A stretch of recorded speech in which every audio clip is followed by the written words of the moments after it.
wengi katika watu wamekuwa wakaidi, watangaziwa maneno ya Allah subhanahu wa ta'ala na maneno ya mtume wake sallallahu alaihi wasallam, walakin la hayata liman tunadi.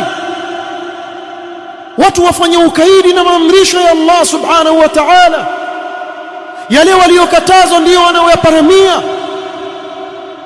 Ibadallah, mtume sallallahu alaihi wasallam katika matukio makubwa yatakayotokea siku ya kiyama atasema, waqala ar-rasul ya rabbi inna qaumi ittakhadhu hadha al-qur'ana mahjura. Na mtume atamshtakia Allah subhanahu wa ta'ala siku ya kiyama kuwa watu wangu ulionitumiliza kwao ni walinganie, wamekifanya kitabu chako ni kigurwa, ni kitu cha kugurwa na kuachwa, hawakukisoma wala kukitendea kazi kitabu chako. Ibadallah,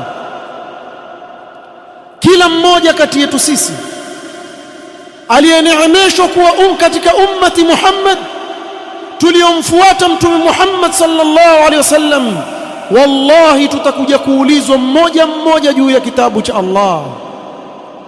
Qala Allah ta'ala, wa innahu ladhikrun laka wa liqaumik wa sawfa tus'alun. Wa innahu ladhikrun laka wa liqaumik, ay anna hadha alqur'ana sharafun laka wa liatba'ika. Hii Qur'ani ni utukufu kwako wewe Muhammad, na ni utukufu kwa wafuasi wako. Wa sawfa tus'alun, na mtaulizwa nyote siku ya kiyama juu ya hiki kitabu. Anil imani bihi, mtaulizwa juu ya kukiamini kitabu hiki. Wa an ittiba'ihi, na mtaulizwa juu ya kukifuata kitabu hiki, mlikifuata au la.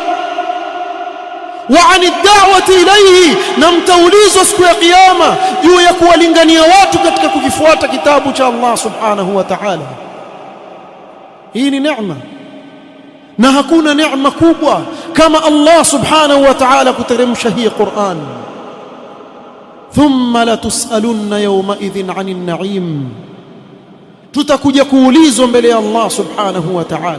Kila mmoja wetu ajiulize haya maswali: ikoje alaka yangu na mafungamano yangu na kitabu cha Allah subhanahu wa ta'ala, katika kukiamini nikakisoma na kukizingatia na kukifuata, na katika jambo la kuwalingania watu katika kitabu cha Allah subhanahu wa ta'ala.